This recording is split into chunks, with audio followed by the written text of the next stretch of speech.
Wastelanders, Vault Dwellers. It is time again for the Fallout Lorecast. This time, live on twitch.tv/robotsradio.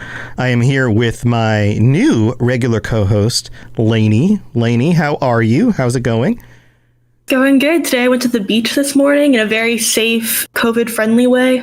Built a lot of furniture, had a very productive day. You built beach furniture? You built beach furniture at the beach? Oh, no. Can you imagine how sandy it would get? Yeah, it would be very sandy. Unless it was specifically outdoors furniture. But yeah, I take it that it was not outdoors furniture. No, I don't have an outdoors for furniture. Yeah. Well, there you go. This is your host, Tom or Robots, and this is my co-host, Lainey. And we are back this week live on Twitch, as I noted. We are doing this live every week. If you want to get in to see this live thing happening in front of your faces and be part of chat and know and listen to the episode before it comes out on the podcast by like a day or two early, then make sure you join us every Monday night on twitch.tv/robotsradio, because that's where we will be doing this podcast. This week, Lainey has been digging into some details and has some thoughts about everyone's favorite No, that's not true. I want to say everyone's favorite super mutant, but he's just not. He's just not everyone's favorite super mutant. He is a super mutant, and some people's favorite super mutant, our good buddy and companion Strong from Fallout 4.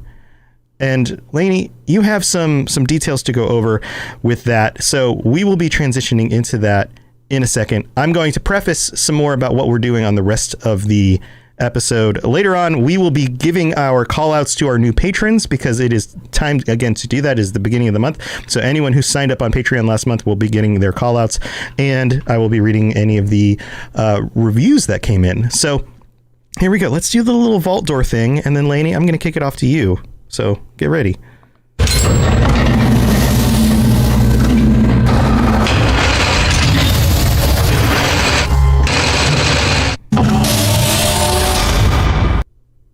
Go for it.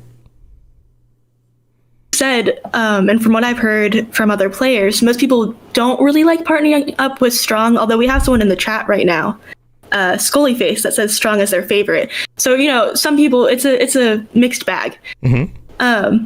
Most people, they have a hard time because Strong is not stealthy. He will never sneak. He likes when you eat people. He likes when you eat people. I don't remember that. I used him for a while, but maybe I wasn't a cannibal at the time. If you've never cannibalized anyone, how would you know? That's true. I think I did take that perk at some point in one of my playthroughs, but I must not have had Strong with me because he wasn't a regular go-to companion, but sometimes I would take him along because I wanted to find, the milk of human kindness. But yeah, go on. That's a very interesting thing that he's like, yes, eat the flesh of human. Well, super mutants do eat people. Right. That's just part of what they do. So for him, that's totally normal. It's a waste of meat, essentially, if you kill someone and don't eat them. Yes, solid points. He also likes to threaten everyone you come across. If you have a different companion and you switch them out with him or vice versa, he will threaten them. He hates jazz. When you meet when you meet the jazz singer, I can't remember the name off the top of my head. In the game, there's a woman who sings. Oh yeah, what is her name? Do you remember her name? Chat's gonna tell us. That's why we have chat. Magnolia. Yes. Thank you, Mothman's Ranger. You have the option when you're playing to compliment her singing, and if you do, he gets very upset with you. Super mutants don't understand jazz. It's a little too complex for their liking. Yeah, maybe he's just like not an improv guy. He doesn't like. Mm-hmm. Music that those chords, is interesting. Those chord structures are just too much. He has his milk thing. He talks about milk religiously even. His whole life purpose seems to be going after the milk of human kindness, and we'll go back to that in a little bit. But the main problem people have with Strong is just how many things he dislikes. And of course, he has plenty of things that he likes as well. But the balance is a little difficult if that's not the way you like to play. Some players will never play with him anyway. In order to get him, you don't meet him along the main story. you have to get the Trinity Tower distress call and then follow through with the current call side quest where you rescue him from the Trinity Tower along with another man, Rex, who has been talking to him, and that's how you find out that Strong isn't going to murder you because all the other super mutants there are actually holding him hostage. And so he needs your help, and in turn he ends up spending a lot of time with you and helping you. But there are people who get past the dislikes and do end up spending a lot of time with him that believe that he is worth playing with, and maybe it just matches their play style. But for plenty of reasons, he has his own story. It might not be as complex as Piper, for example, sure, but he does have one. He has motivation. He has a personality. Yeah, and basically his playstyle is like shoot things, blow them up, and I guess eat them too, right? Yeah. Like heavy weapons, run in, kill everything, chaos. And it makes sense. He's a super mutant. That's like the super mutant. That is the super mutant way of life. You bust in, you kill a bunch of fools, you eat them, I guess, and then you move on from there. And maybe you kidnap people and turn them into super mutants if you're also one of the groups that does that. There's that as well. So for people who like to roleplay as characters in their games, which I know that you do sometimes, it can be hard if you're staying in character to have a very opinionated companion because you don't want to switch up your gameplay style. You want to stay the same. It's strange unless it is the story you're roleplaying, for you to meet one random super mutant and suddenly go from being super stealthy to becoming just super brutal, out of anywhere. So unless you're a misguided beefcake to begin with, probably it's not for you. But if you do play with Strong, you know that you cannot romance him, tragically. But if you abide by I'm his sure long wait. Hold on. I'm sure there are some people out there. This game has been played by millions of people at this point. I'm sure there's somebody out there who's like super heartbroken about that. Like we talk about this on the show with some of our patrons, some of the patron chat episodes, and there are members of our community that are very, very into some of the ghouls because they like the personalities, and that makes up for a lack of, say, flesh on their faces and things like that. People on occasion. love Hancock, for right? sure. People love Hancock. Hancock is, he's a bold dude who has made some we have an entire episode about that. Some people love the ghouls. They're seen as outsiders. They're ostracized. People can identify that with that, right? When it comes to super mutants, you kind of have a similar thing going on there, but it's a little bit different. I'm sure there's somebody out there. Yeah, and like Mothman's Ranger says, there's probably a mod for that. There probably is a mod for that. Probably is a mod for that. If it really is that unfortunate that you can't romance him, someone's got to fix it. Yeah, someone has to fix it. Now, we know from the super mutant episodes that super mutants don't have any sex organs anymore. They are non-gendered, and they are, evolved and mutated from whoever they were previously. And in most cases, they don't even associate with gender at all. They, some of them have echoes of their past still in their brains, so they might associate themselves with who they were previously and some sort of gender because of that. But usually they don't. So that's a little bit of a complication on any sort of romantic connection to somebody. They're just kind of, I don't know. In some ways, super mutants all kind of turn into the same thing. Mm-hmm. Which is difficult, but Strong is different. He's different. He's looking for that milk of human kindness. He is looking for the milk of human kindness. We'll get to that in a minute. So if you do spend a lot of time with Strong, you would know that despite not romancing him, if you do get on his good side, you can get the Berserk perk, which essentially gives you 20% more melee damage when you're below 25% of your health. Which is really great if you are, a hack and slash kind of guy, because Strong will really help you. That's also Strong's playing style. And it's nice to have perks that go with what you're doing. So if that's what your goal is, instead of trying to level up and get more perks like that, you could just do all the things he likes and avoid all the things that he dislikes. But that can be hard. Yeah. When you compare Strong to Fallout 3's Fox, that people love very much and has had, a few flukes with where he's been incredibly overpowered. But some people like that because they could just go into any setting and just blow shit up.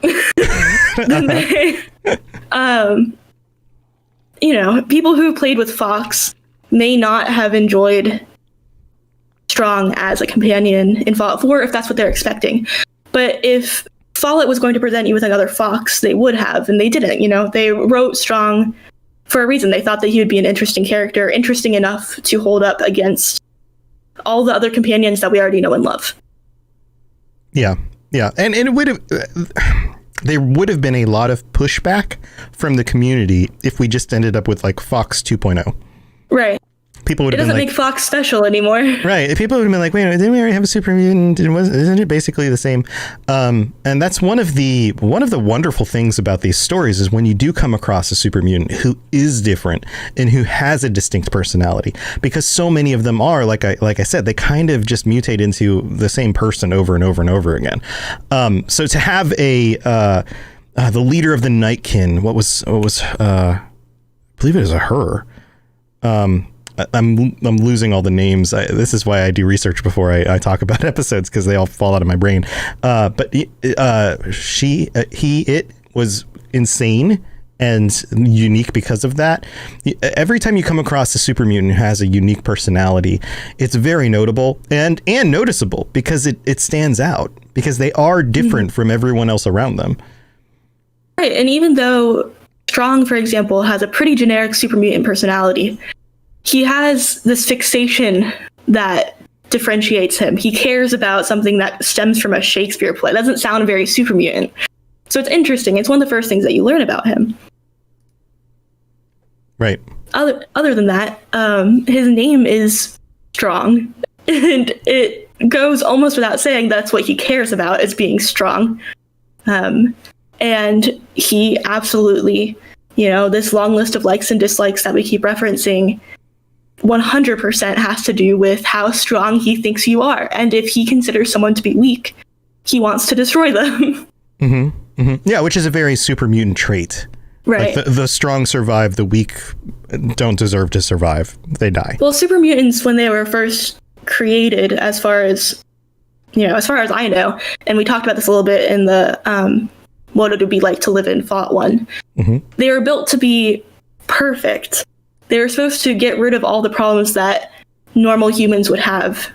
So they're supposed to be able to fend for themselves. And, if that means that looking at everything else that is weak or lesser than them, I don't know, it means looking down on things. And that's what elevates them above everything else. Then that's just what they have to convince themselves of, That's what they're built to do. It's what their wiring is. Right. And Mothman's Ranger says in here, they're also supposed to be super soldiers. So violence, non-compassion, being able to see things as black and white, something's an enemy, therefore it dies, is very simple. No hemming and hawing, no debating about what to do. Just you take it out and that's what you do. So very simple. You look at the world through a simple black and white lens. It's really easy if everyone is on one side of that equation to other everything else. But in turn, you won't have conflict, hopefully, between the people who agree on the same thing, which would, again, lead to them being perfect because they're not going to conflict, except for the fact that they do sometimes conflict. And they are conflicting when you first meet Strong, where he is being held hostage, essentially. Because he's different, and the others know that he's different. Mm-hmm. Yeah. He loves the way that super mutants live, though. So even though he is different, ideally, I think for Strong, he would like to go society, I guess you could put it, as the strongest version of himself. But he sees value in being with humans in a way that other super mutants don't. Where Strong wants to become the strongest. He wants to become the most perfect. And he realizes that in order to do that, he needs to step outside of just what super mutants do in order to be better and learn from the people around him. So if he just stays with super mutants his whole life, all he will know is what super mutants do, how they act. And even though he sticks up pretty intensely to their values, he would never know how to fight like a human, perhaps. Yeah, and he does care a lot about the way humans fight.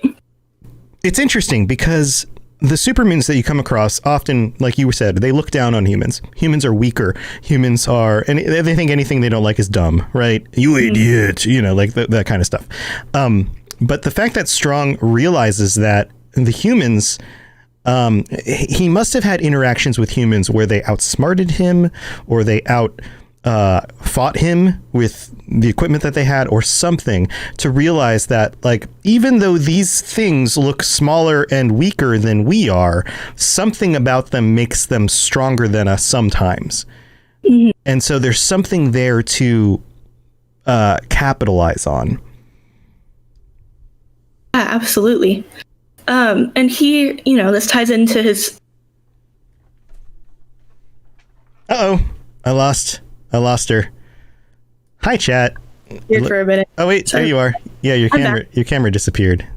The whole Discord as a whole completely disappeared for me. Oh no. I'm back. Yeah, she's coming back. There you are. Welcome back. Thank you. So sorry. All right. Go on with what you were saying. So I was going to start talking about the milk of human kindness. Yeah, let's talk about the milky milk. Let's talk about the dairy of human compassion.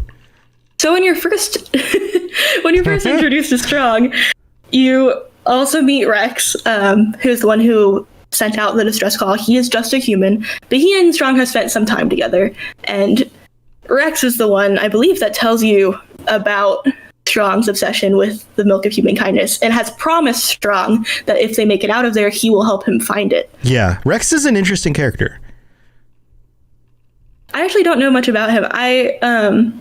I watched some more gameplay where if you talk to him outside of that, when he's just doing radio related things, I watched a little bit of him there, but I don't know much about him personally. There isn't a whole lot to know. He doesn't have a ton of dialogue in the game outside of when you find him and later on at the radio station.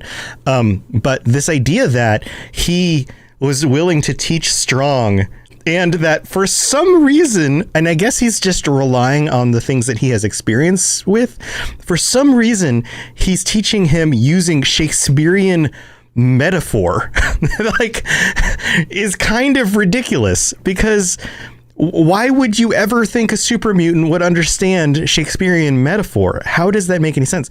And maybe there's some sort of connection there to Strong listening to the radio plays and being a fan of the radio plays, and then Rex was just kind of like continue talking about it or something, and Strong was like, "Ooh, milk of human kindness. What is this?" And just decided, and like latched onto it because it sounded like a thing that was like a magic potion that gave humans the abilities that he doesn't have or something. Who knows what was going through his... He absolutely did. Yeah, specifically through his like super mutant mind. But sorry, go ahead.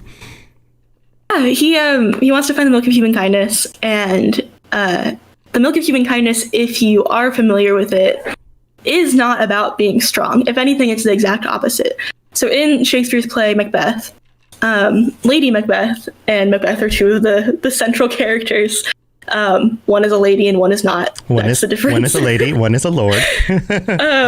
Yeah. And Macbeth has received a prophecy, essentially saying that he will become king. But the problem is that there is already a king in power, and that in order to become king, he would have to dethrone him. And Lady Macbeth... Always a king in the way. Always a king in the way. Lady Macbeth tells Macbeth that she doesn't believe that he is strong enough. Essentially saying, and I have the quote here actually, "Yet do I fear thy nature. It is too full of the milk of human kindness to catch the nearest way." Which, if you don't read Shakespeare, means if you don't speak 15th century Shakespearean English. Actually, I happen to be a really giant Shakespeare fan, which is, I guess, problematic sometimes. Some people have beef with Shakespeare. I think that Hamlet is great. It's really funny. It's also very tragic. Hamlet was always one of my favorites. Yeah, it's great. And I acted in a Shakespeare play once. So I'm a big fan. And so this essentially translates to, even though I see that you are ambitious and I do believe that you can achieve this, you're too full of the things that make us human, like empathy and kindness, to catch the nearest way or like, move forward with this plan. Mm-hmm. Which completely conflicts with how Strong has taken this quote. Because he believes that this milk of human kindness, perhaps just from seeing the rest of the story, where lots of very intense and violent things happen, which Strong would consider to be ideal. He would think that Macbeth actually is a character to look up to, and in turn him being too full of the milk of human kindness into being strong. Mm-hmm. Mm-hmm. Yeah, it's a funny twist on it, for sure. Yeah, there's a few ironies here, even outside of that. So, of course, the first one is that he has completely misrepresented what this means. And Rex, despite, I don't know if he fully corrects him, but he definitely isn't entertaining it in the sense that it is the right interpretation of the text. But he is leading him on and letting him think that this is something that he can find, which is awful. But if that's what's keeping Rex alive, is this attachment that Strong has to him, it makes sense. Oh yeah. Totally. Like, I'm just gonna.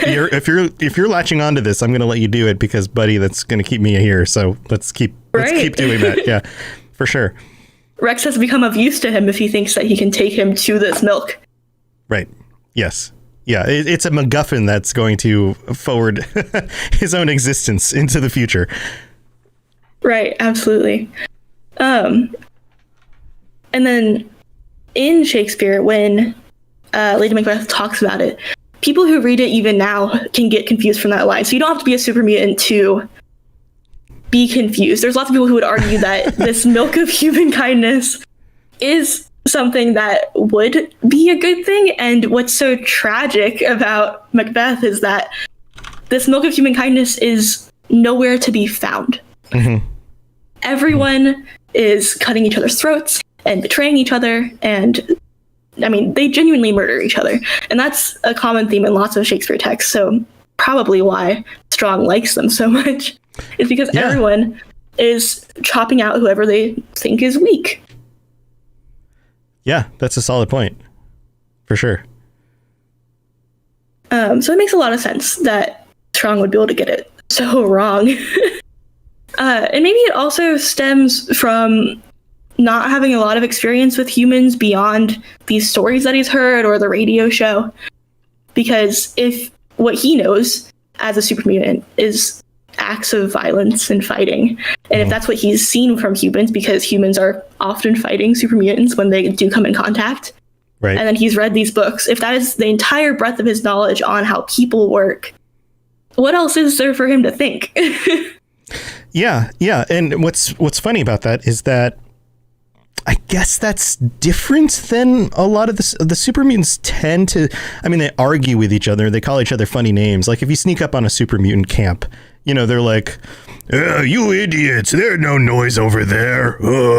Like they call each other names and stuff. But maybe there's less of this whole like usurping each other's station thing going on. Because like we go back earlier, they were designed to be soldiers. So maybe in and among themselves, they know their place in and among the ranks of the super mutants, and they don't strive for more. They just do what they're told, and they complain and mumble and yell at each other. But for the most part, there maybe isn't a lot of infighting. That's probably something that's rare. And this isn't something I've really thought about. I'd have to play through some of the games and just see if that's a thing, but I can't think of a situation other than something like Strong being, like captured and needing saving because the rest of the super mutants decided that he didn't fit in anymore. I can't think of situations where there was infighting among groups of super mutants who are all part of the same group. So seeing that as a uniquely human thing would be a very interesting connection. And maybe misunderstanding the milk of human kindness as the ability to infight and usurp your place from other people is Absolutely. In order to become more powerful is actually what he's getting at. Yeah, for Strong, that would be a game changer. If he can turn against other super mutants and become the ultimate super mutant, that, what else would he need out of life? Right. It is interesting that he does spend a lot of time with humans. You know, he becomes a companion, and the fact that he, though misguided, does see the value in learning from other people. It's something that you don't see really from almost any other super mutant. It's what makes him stand out. It's what makes him interesting to play with. And the milk of human kindness. Of course, you never really find the milk, although I think they updated it once. There's a patch, I think, that then did include milk for a bit. I could be wrong. Oh, I don't know about this. I haven't heard about this. I think that they've included milk. And I think you can get it.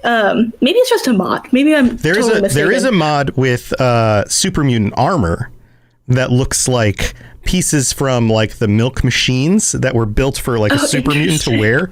And it's kind of modded in so that you can actually finish a quest line to get that for strong. And it looks ridiculous. It's absolutely, you guys should go look this up. If I find it again, I'll share a link. It is pretty ridiculous. But outside of that, I don't know of any actually finding milk of human kindness reward or quest line of any sort, which is kind of unfortunate because having strong along, I did keep him along with me for a while, hoping that some quest line would open up at some point where we can go and, find the milk of human kindness, or there was some sort of an event that, created some revelation in Strong's, understanding of things. Like maybe he ends up in a situation and you save him and your character says something like, he says something like, "Why you save me, Strong, weak," and then your character goes, "Strong, this is the milk of human kindness. This is what makes us strong." And that'd be interesting. And then he goes, "Oh, you help each other. You stronger together than separate," or something like that. And then all of a sudden he changes, just like any of the other companions who finally open up and have some sort of character development when they reach a certain point in the quest line. That'd be totally an opportunity, but they didn't take it. I think it would be difficult to pull off. I guess depending on how long you actually spend time with Strong, because part of his core values have to do with putting down people who are weaker than you. And he doesn't seem to like any other form of kindness between people.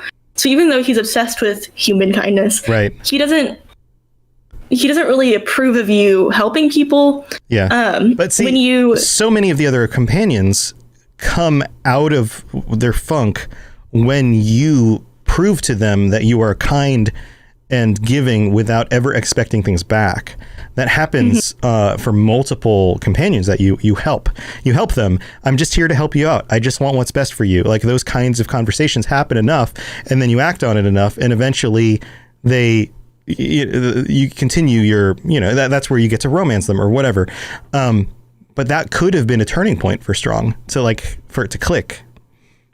I don't think he has any concept of when you can or should help someone, because there are instances where he dislikes you helping someone or a creature. When you return, if you find the big scary monster, the death claw, when you find the death claw egg and you want to return it to its nest, right, he doesn't like that. If you have him with you for that, he doesn't like it. He doesn't like if you heal dog meat. So it's not just with other people. He doesn't like when you really help anyone else, although he likes sharing. He approves of if you give things to people and trade items with people, but he doesn't like when you actually help people. And I don't think he has any concept of what helping people even really means. I think that for him, it doesn't make any sense to assist anyone else because his goal is to just become the greatest. It's all self-centered. Yeah, I think maybe you're right. Maybe he is limited by that. So there's so part of this. I want the games at some point to allow you to play as characters who are different than humans, including things like super mutants. But in order to do that, you would need a group of super mutants that are not as limited as, say, somebody like Strong is in those ways. You know, they can work together. They can learn kindness and those kinds of things. I don't know if it's ever going to happen. I would love an update to something like Fallout 76 that allows you to build a character, or for your character to mutate or something over time and become a ghoul or a super mutant. And that's a thing you can do, just like in other games. So, you know, for example, Elder Scrolls Online, you start out as, you know, a Nord or a Dunmer or whatever, and then you could become a vampire or a werewolf. You know, there's some way to actually change your character into something else. That could be a way to do that as well. I think that would be really cool. There's cats running around in your background. I'm so sorry. No, it's totally fine. It's totally fine. But yeah. So what else do you have about Strong? Another thought about, you know, kindness and him not liking actual kindness. If he wants to murder people that are weaker than him, I propose that maybe he sees that as an act of kindness. Maybe he believes that if you are weak, you're not fit to live in the wasteland at all. And that by murdering you and taking you out of that, he's like essentially taking you out of your misery. Mm-hmm. To him, that might be an act of kindness in itself. Mercy killing. Yeah. Maybe. Probably not. Probably not. I don't think he thinks that deeply about it, but you could justify it. Like, it seems like a post hoc justification. You know, like, oh, he was doing the right thing because really he was helping someone out who wouldn't have been able to get out of the situation. You know, and it's like, no, he just thinks that they're weak and deserve to die. Like, that's, he's not thinking about it more than that. Yeah. Yeah, that'd be my guess on that one. Other than that, as of right now, no. Okay, cool. Well, some very interesting thoughts about Strong. If you guys haven't played Fallout 4 or found Strong, go find him. He is an interesting character to have along with you, but he is a little bit limited compared to some of the other companions. I would love to hear some of your thoughts and things on the Fallout Lorecast Discord channel if you guys want to jump in and share with us. So let's move on to the middle of the show. Hello there, old chap. Good to see another of General Atomic's finest, still eager to serve. So I mentioned this at the beginning of the episode. We have some new patrons this month to thank and welcome aboard. This is something I've been doing monthly rather than weekly. So let's just go through the list. We have Jim, just Jim. Welcome to the Patreon. Kenneth R. and Rika. Welcome. I'm glad you guys are here. Thank you for signing up and supporting the show. We are closer and closer to sitting above that $400 a month number. Once we get above that number, then we will be giving out a reward package. And depending on the level you are at, changes the number of opportunities, number of chances you have to win that packages. It'll be things like t-shirts and stickers and things. And our winner last time was actually Aperture Flash, who is one of our tier 4 patrons who was regularly on the show. And he got a bunch of t-shirts and things in the mail. It takes a little while to get them printed and shipped out, but those will be the rewards. So the higher the tier you are, the more chances you have think of it as like raffle tickets to get the reward. So we're actually very close. At the beginning of every month, all the billing and stuff goes out. So let me see. We're at $383 right now. So just a few more patrons will push us over the top. And if we stay at that level for the next month, that means that we'll be giving out rewards. So if you want to be on board for that, then now's your chance to jump on. At $500, the stretch goal was for me to get a Fallout tattoo to commemorate Fallout Lorecast, and I'm not a tattoo wearing dude. Like these arms are clean. But I'm thinking I'll put it somewhere you wouldn't notice it. Yeah, I'm thinking I'll put it up on a shoulder, somewhere that you can actually see it if I took my shirt off. But I can maintain my professional identity otherwise. So that would be really cool to hit that number at some point. So that's the hope. Also, we have some new reviews to read out, and let's just go back through them real quick. In the last month, we have Brumlord from the United States who wrote SHI. Don't know what that means. 5 stars. Love the show. I think it would be interesting to explore the West Coast more. I think it has more interesting lore, especially the she in San Francisco. I didn't read the rest of the thing. And maybe some thoughts on whether they have been absorbed by the NCR. Thanks for creating quality Fallout content in this COVID wasteland. Yes, you are very welcome to that. I hope you've enjoyed some of the Fallout 1 stuff that we've been doing over the last month or so. We came back to Fallout 4 to talk about Strong. I don't know where we're going next time, Lainey, but we'll be figuring that out. All right, and thank you again for the review. These really, really do help. Then we have Medic Moon from the US who writes, just what I asked for. I was in a Fallout mood a few weeks ago, and I took a chance and typed Fallout in the search bar, and this show popped up. Boy, have I been missing out. This show is exactly what I was looking for, and Robots is a perfect host. My commute just got a whole lot easier. Well, thank you so much for that. Then we have Ravinod from the United States who writes, a megaton of awesome information, 5 stars. As someone who lives for lore, this podcast has been the greatest asset I've found for getting caught up on the games, and I didn't get a chance to play as well as fill in gaps in my knowledge from the games I have played.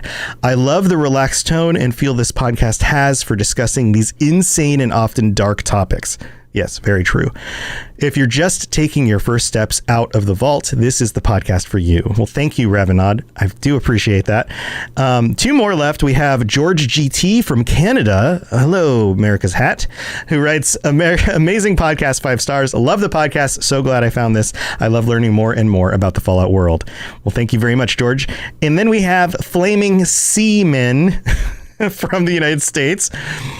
Touche is not the right word, but got to see where you're going with that.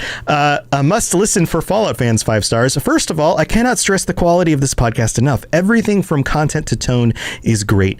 Thank you, Tom, for scratching that Fallout itch while I'm at work. Keep up the good work. Cheers. Awesome. Thank you, Flaming. And if you are listening to this on a podcatcher, leaving a rating and review would be extremely helpful. The ones I can get through the aggregation process are on iTunes. That's also still one of the most popular podcatchers out there.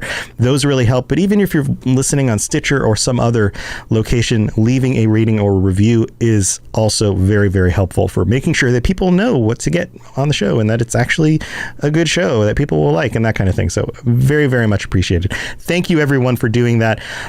Also, I have to call out at the end of this middle section that we are supported by some of our sponsors, including Loot Crate and Gamefly and Green Man Gaming and NordVPN. So if you're looking for any discounts on any of those things, I just got an Elder Scrolls Loot Crate in with stuff like this. Check this guy out. This is a dragon mask. I'm holding him up in the camera right now. It's a little figure with a whole bunch of detail and stuff on the mask. Got him. I got some t-shirts. I got some other stuff. You can get 15% off Loot Crate. Just go to the link in the show notes. Check the show notes out because there's a bunch of links in there for all sorts of things. If you're buying a game on Green Man Gaming, if you're looking for a deal on like a digital game, you can use that as well. There's also some affiliate links for some of the cool Fallout stuff that's on Amazon. If you're looking to buy anything or use any of those, they help us out. They don't make it cost anything extra for you, but it also gives us a little bit of kickback and helps out the show. So go check those out. All right. I'm going to stop yammering your ear off and let's get to the end of the episode. If you have any questions about Nuka World, I'd be delighted to answer them. So here we are at the end of the episode. Lainey, thank you again for that really awesome discovery isn't the word. Exploration? That's probably the better word of Strong in Fallout 4. You never took him as a companion? Was he not one of your go-tos? I really only played with Piper and Nick Valentine, which I think a lot of people do. So I didn't really explore other companions all that much. Interesting. Yeah, I used Piper. I used Nick. I used who else did I use regularly? Kate, Curie. I thought Curie was really cool. The quest line with her. The ones that I used Strong. I didn't use some of the other ones though, like we just talked about him, the ghoul, Hancock. I should have used Hancock more. I need to go back through and do that as well. You know what I need to do is get back to my playthrough of. I was doing a grenade only playthrough, which is ridiculous and it's very difficult. And I've gotten through to about the end game. In fact, I'm gonna have to put up a video where I take all the playthroughs and kind of consolidate them into like a short version. But I definitely got into the Institute and met Father and gave him a grenade and backed up and just blew him up and then left, because that was like the fastest way through that part of the game. Yeah, because I wasn't going to go help the Institute. It's not the fastest playthrough, right? And so I'm at the end game and I'm severely lacking resources and levels and things in order to kind of finish that off.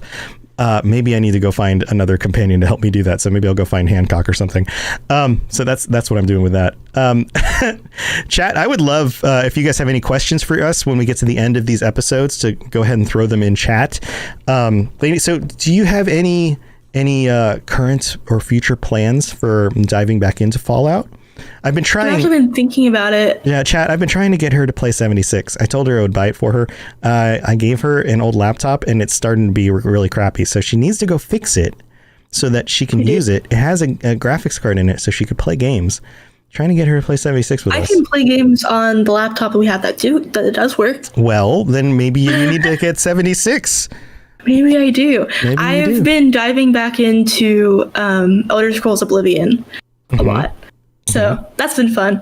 But I actually, when researching for Strong, was thinking a lot about how I hadn't played much with him or the other companions. And I'd like to go back now. It's been a couple of years since I've last played Fallout 4. Right. And really explore things that I never really did, or see if I have new thoughts about it. Because when I originally played a lot of the Fallout games, I was really young. Yeah. So I think it'll be a good experience. Maybe just nostalgic, even if I don't really get much else out of it. But I've always loved Fallout. I think you should explore some of the extra content that you didn't get a chance to play before.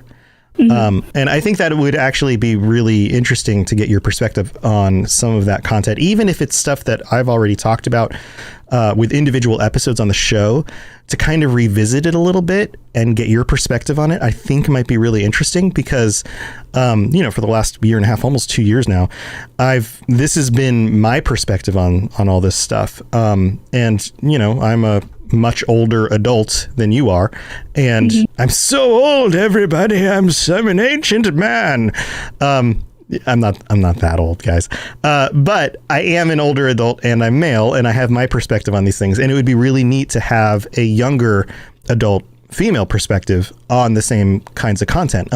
One of the things that our community, specifically around this podcast, that I really enjoy about our community is that they are so diverse. We have so many people from different backgrounds, different perspectives, and that's one of the reasons why I enjoy the Patreon episodes so much, is that I get those perspectives. I get to see what these people think. So yeah, I highly recommend it. Like, jump back in, try spending some time with Strong. We'll see what you think about it. I mean, chances are you kind of know what you're going to think. He's going to yell at you when you don't eat people or something. But just get back in there and see what it's like. Yeah, might. And I think I'll play differently than I normally do. I tend to play games. I just stealth through every game I've ever played my whole life, I think. So playing it differently would be a challenge for me, but it's a challenge I think is worth it. Yeah, you could go a little bit more aggressive, a little bit more, in your face kind of build. You could totally do that. Yeah, it's definitely possible. All right, guys. Well, thank you for joining us again for this episode of the Fallout Lorecast Live. Again, we are at twitch.tv/robotsradio. Lainey, how can people get a hold of you if they want to chat you up and try to convince you to play 76 with us? Right now I'm on Discord as Neos Pandora, NEOSPANDORA. Yeah, that's the easiest way to reach me. Right. So everyone who's listening right now needs to go into Discord and at Neos Pandora and say, hey, play 76 with us. Hey, it might work. Speaking of 76, I jumped in Tuniversal's stream today and on Friday and got to judge Fashion Wars, which is a thing that we do in 76 where everybody wears costumes. It was Superhero Day today. There were some good costumes. It was some really awesome stuff. So yeah, you need to join us for that as well. Okay. Everybody, you know how to reach me, Fallout Lorecast, pretty much everywhere, at Fallout Lorecast on Twitter, Robots Radio, other places, robotsradio.net. You lost me, but you are frozen. Yeah, we're having some connection things. But thank you, everybody, for joining in. We will see you next time on the Fallout Lorecast Live. Until then, stay safe in the wasteland, and hopefully you can find your milk of human kindness. Good luck. See you guys later.